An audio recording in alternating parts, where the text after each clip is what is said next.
नमस्कार साथियों, स्वागत है आपका आपके अपने YouTube channel study with Kuldeep में। आज हम बात करने वाले हैं अध्यापक भर्ती परीक्षा 2022-23 के बारे में। जी हाँ साथियों, आप वर्तमान समय में सबसे ज़्यादा ये बात सोच करके चिंतित होंगे कि वास्तव में डॉक्यूमेंट वेरिफिकेशन में कौन कौन से डॉक्यूमेंट अपने को कंप्लीट करने हैं और कहाँ से कंप्लीट करने हैं। और जो आपने डॉक्यूमेंट की चेकलिस्ट देखी होगी, वो चेकलिस्ट देख करके आप भी चौंक गए होंगे कि वास्तव में इतने सारे डॉक्यूमेंट, हमारे पास तो इतने डॉक्यूमेंट है ही नहीं, तो इतने डॉक्यूमेंट्स हम कम से कम समय में कैसे तैयार करेंगे।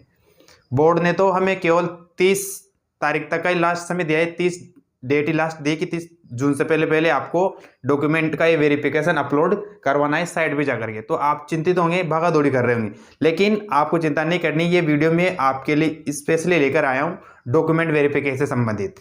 आपको डॉक्यूमेंट वेरिफिकेशन संबंधित जो भी समस्या होगी, वो मुझे पता है क्या क्या समस्या आपको हो सकती है। फिर भी यदि आपकी कोई स्पेशल प्रॉब्लम हो, स्पेशल समस्या हो कि सर ये डॉक्यूमेंट हमें दिक्कत आ रही है, कैसे बनेगा, कहाँ से बनेगा, क्या इसकी डेट बढ़ेगी, क्या क्या प्रक्रिया होगी, वो सारे डॉक्यूमेंट लगभग आपने जब चेकलिस्ट देखी होगी तो चेकलिस्ट में आपको 44 डॉक्यूमेंट्स कंप्लीट करने के लिए कहा गया होगा कि 44 प्रकार के डॉक्यूमेंट आपको पास होने चाहिए और कि इतने के सारे डॉक्यूमेंट्स अपलोड होंगे।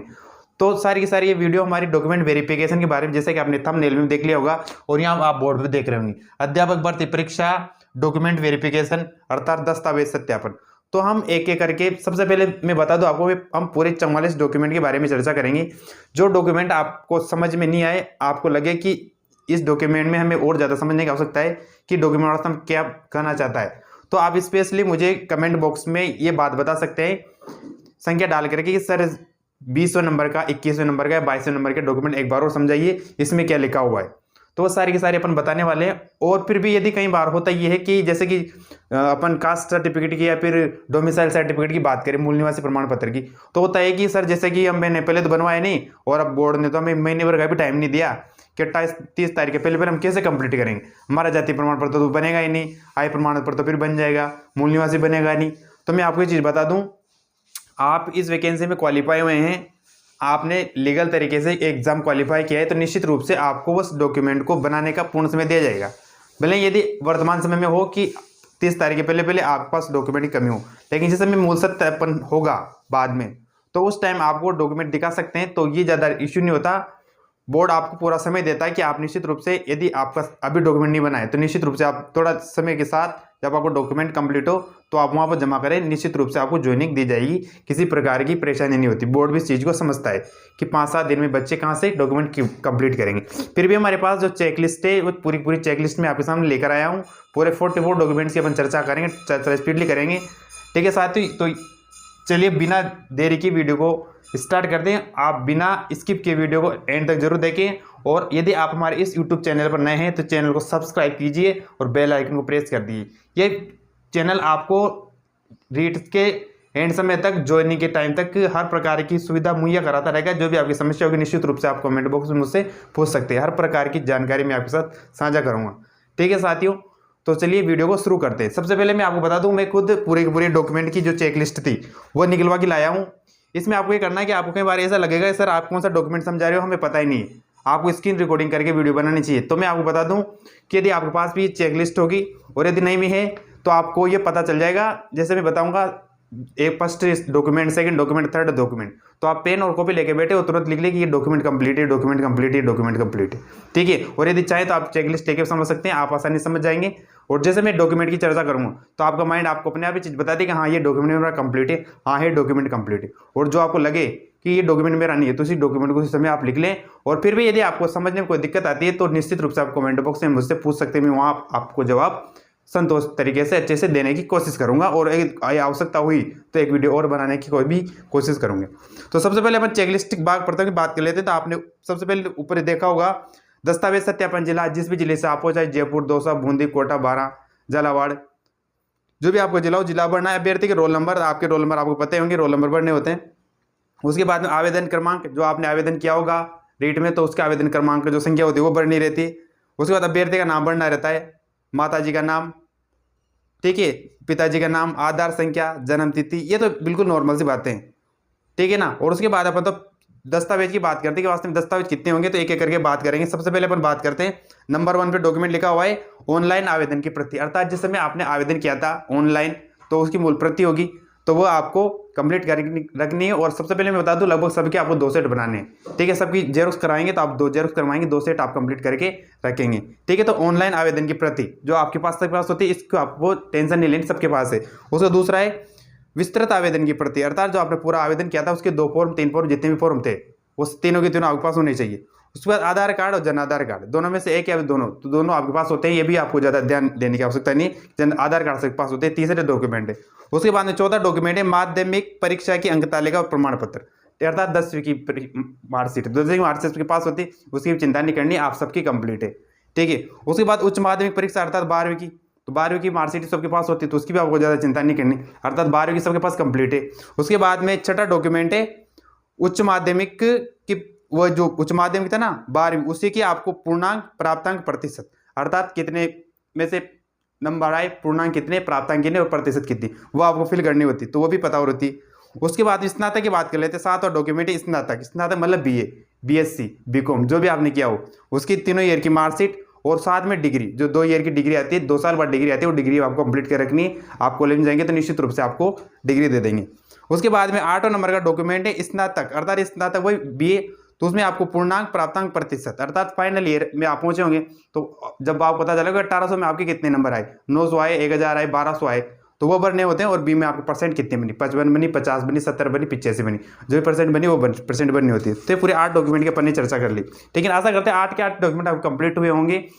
अभी तक ये जो फर्स्ट डॉक्यूमेंट इनमें तो किसी प्रकार कोई दिक्कत नहीं आएगी, लेकिन जो लास्ट के डॉक्यूमेंट होंगे निश्चित रूप से आपको वीडियो स्किप नहीं करनी और वीडियो एंड तक जरूर देखनी, क्योंकि जो लास्ट के जो डॉक्यूमेंट होते हैं उनमें जरूर आपको दिक्कत हो सकती है कि सर डॉक्यूमेंट हमें समझ में नहीं आ रहा, तो वो डॉक्यूमेंट आपको समझाने की पूरी कोशिश करेंगे, ठीक है। तो वीडियो को स्किप मत करना।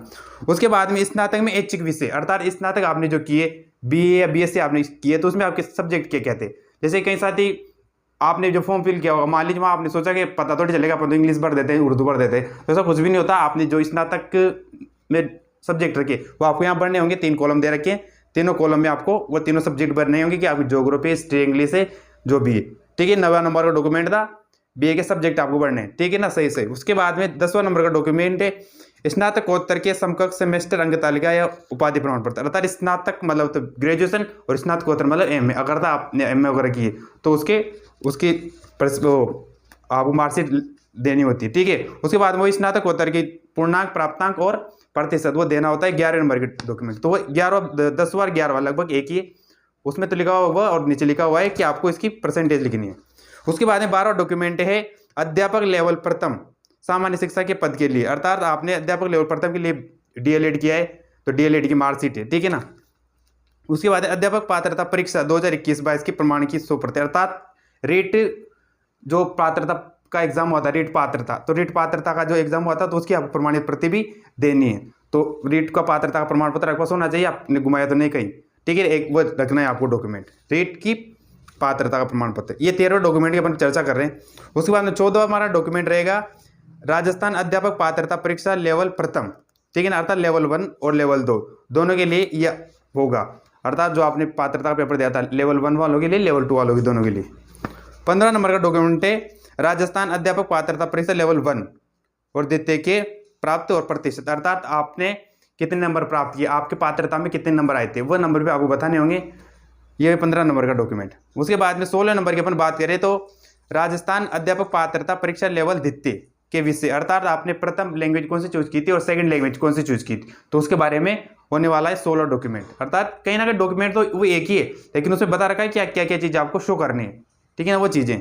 तो 16 नंबर के डॉक्यूमेंट ये बताया गया है कि प्रथम भाषा कौन सी थी और सेकंड भाषा कौन सी थी, लैंग्वेज कौन सी ली थी, आपने उसमें कोई त्रुटि तो नहीं की, ठीक है ना, तो दोनों लैंग्वेज ही भरनी रहेगी आपको। उसके बाद में 17वां नंबर के डॉक्यूमेंट की बात करें तो अध्यापक लेवल प्रथम सामान्य शिक्षा के लिए, अर्थात यदि आपने सामान्य शिक्षा के पद के लिए, अर्थात आपने जो भी डीएलएड या बीएलएड किया है तो उसकी आपकी प्रवेश कितनी थी, अर्थात जिस समय आप फर्स्ट में कॉलेज में वेरिफिकेशन के लिए गए होंगे तो आपको एक स्लिप बना के उन्होंने दी होगी, एडमिशन स्लिप, उसी में आपको एक डेट मेंशन की जाती है कि आपकी डेट प्रवेश डेट क्या है, तो वो डेट आपको पता होनी चाहिए।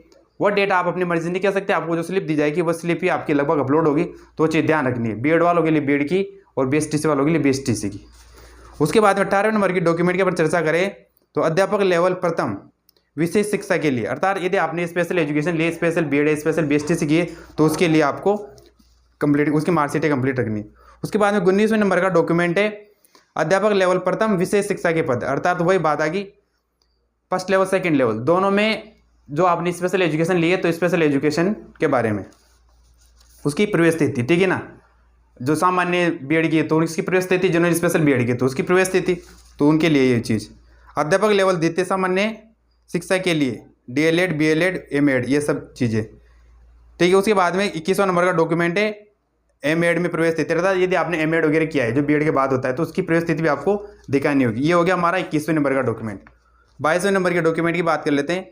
अध्यापक लेवल द्वितीय विषय शिक्षा के पद के लिए बीएड विषय शिक्षा, ठीक है ना, अर्थात सेकंड लेवल से यदि आपने अप्लाई किया है और आप स्पेशल एजुकेशन से थे तो उसके प्रमाण पत्र। उसके बाद में नेक्स्ट अपन बात कर लेते हैं अध्यापक लेवल द्वितीय विशेष शिक्षा के पद के लिए, अर्थात यदि आपने स्पेशल एजुकेशन लिए तो उसकी प्रवेश तिथि आपको देनी है, वही सेम चीज़ें लगभग। उसके बाद वही RCI जो कि स्पेशल एजुकेशन को करवाती है, स्पेशल बीएड स्पेशल बेसिस से करवाती है, उसका प्रमाण पत्र, अर्थात आपने यहाँ से किया तो है ना, तो वो प्रमाणित करता है। स्पेशल एजुकेशन जो भी कॉलेज होता है आपका गवर्नमेंट प्राइवेट जो भी कॉलेज था वो प्रमाणित करेगा, तो 44वां नंबर का डॉक्यूमेंट हो जाएगा ये। उसके बाद है मूल निवास प्रमाण पत्र, ठीक है, अर्थात आपका डोमिसाइल सर्टिफिकेट ये आपको रखना है कंप्लीट करके। मूल निवासी के बाद अनुसूचित क्षेत्र में सद्भावी निवासी होने पर सक्षम अधिकारी द्वारा नवीनतम विशेष मूल निवासी प्रमाण पत्र केवल टीएसपी एरिया के लिए, अर्थात जो टीएसपी एरिया से बिलोंग करता है उनके लिए एक स्पेशल मूल निवासी प्रमाण पत्र बनता है, वो आपको बनवा के देना होगा।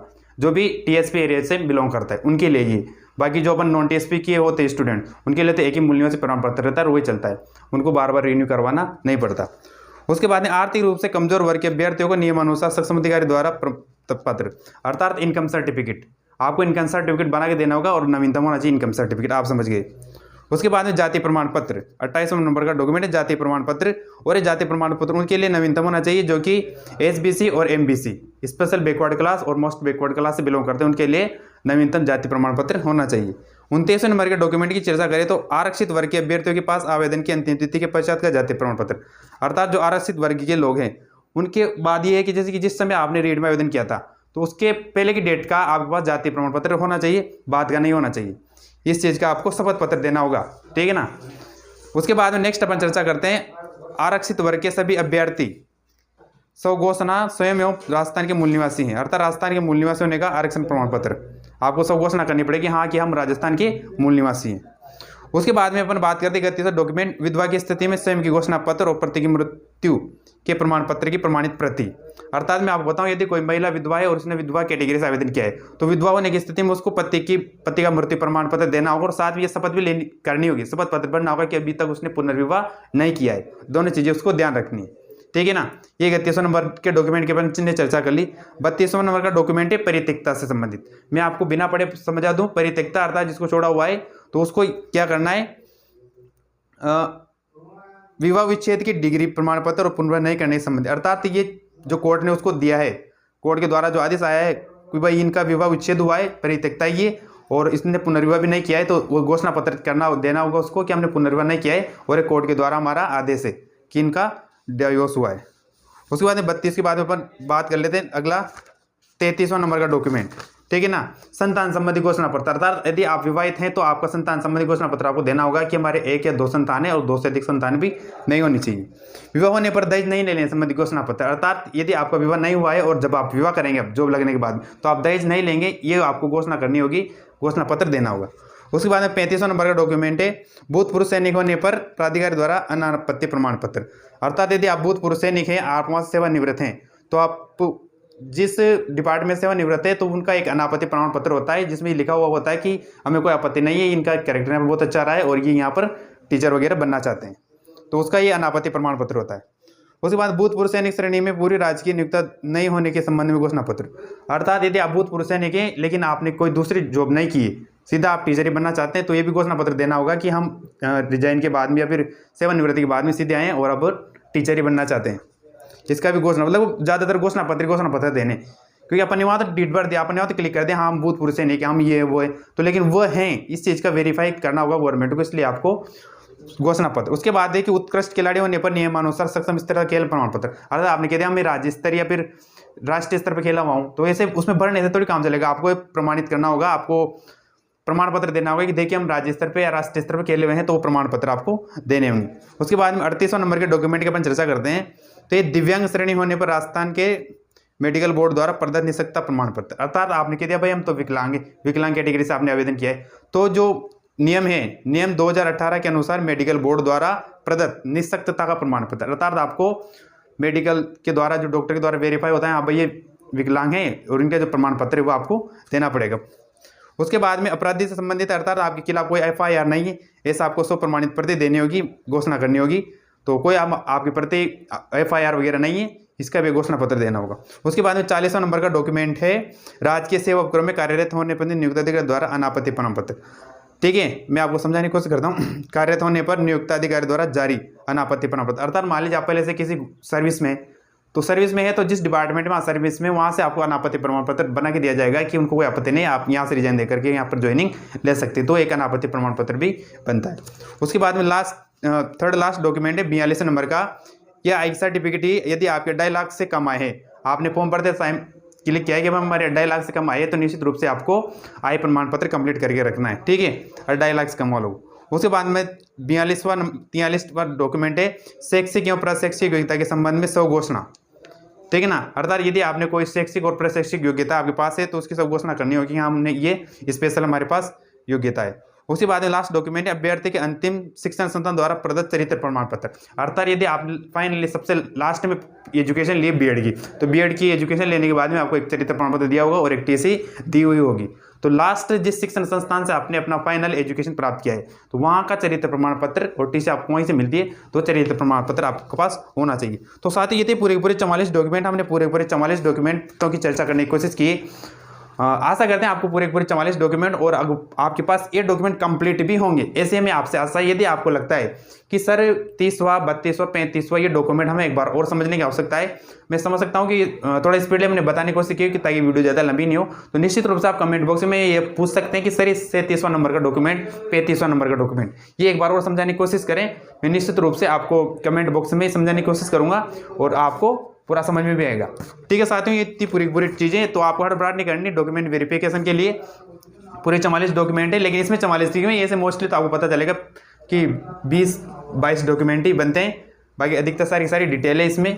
तो ये थी सारी पूरी वीडियो, मैंने खुद में अपने डॉक्यूमेंट लगभग कंप्लीट कर लिए, क्योंकि मेरे को डॉक्यूमेंट वेरिफिकेशन करवाना है, मैं आपको बता दूं। और लगभग मैं अभी डॉक्यूमेंट वेरीफाई नहीं करवा रहा, लगभग 25 तारीख के आसपास डॉक्यूमेंट वेरिफिकेशन करवाऊंगा। लेकिन आपको यदि लगता है कि आपके सारे डॉक्यूमेंट कंप्लीट है, तो आपको बिना देरी किए आज की डेट में, कल की डेट में, परसों की डेट में ये वेरिफिकेशन करवाना चाहिए। और यदि आपका कोई डॉक्यूमेंट अधूरा रहे, इनकम्प्लीट है, तो आपको डरने की कोई आवश्यकता नहीं है। आपने एग्जाम क्वालिफाई किया, निश्चित रूप से आपको समय दिया जाएगा, आप अपना डॉक्यूमेंट जमा करवाएं। ठीक है ना। और लास्ट में फिर आपको पता है कि साला दर्पण पर मूल दस्तावेज सत्यापन भी होता है, तो उस समय भी आप अपने डॉक्यूमेंट दिखा सकते हैं, ऐसी कोई आपत्ति नहीं है। आपने एग्जाम क्वालिफाई किया, आपको बिल्कुल रिलैक्सेशन दिया जाएगा। ठीक है साथियों, ये थी पूरी वीडियो। आशा करते हैं आपको वीडियो बहुत अच्छी लगी होगी। वीडियो अगर आपको अच्छी लगी है तो वीडियो को लाइक कीजिए, चैनल को सब्सक्राइब कीजिए, बेल आइकन को प्रेस कीजिए। ठीक है साथियों, नमस्ते।